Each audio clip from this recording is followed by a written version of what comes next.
මචං දැන් උඹ ඵලයා. හිරුන් මට මෙහෙම කරන්න එපා. මට ගහන්න බයින්න ඕන දෙයක් කරන්න ඒත් මට සමාව දෙන්න. මොකටද චුලක්ෂි මං ඔයාට ගහන්න බයින්නේ? සමහරක් විට ඔයා බලාපොරොත්තු වුණ ආදරේ මගෙන් ඔයාට ලැබෙන්නේ නැතුව ඇති. එහෙම කරන්න එපා. මට ඔයත් එක්ක ඉන්න ඕන.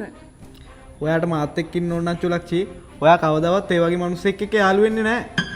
සමහරක් විට මං ඔයාට කීපාරක් නා රැවටෙන්නේ නැද්ද? මොකද්ද හිරුන් ඔය කියන්නේ? මම කියන්නේ මේ ගෙදර මම කොයි වෙලෙත් නැහැ.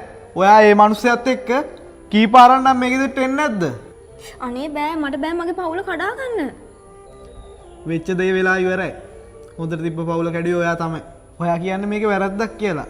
ඒ වුණාට මේක සමාව දෙන්න බැරි වැරද්දක්. මටත් ඔය ඕන තරම් ඔෆිස් එකේදී පාරේ යන ගමන් ඕන තරම් ගෑල් ළමයි හම්බ වෙනවා.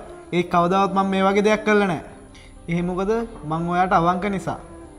අනික මං කොයි වෙලෙත් දන්නවා මගේ බිරිඳ මං එනකන් ගෙදර බලන් ඉන්නවා කියලා.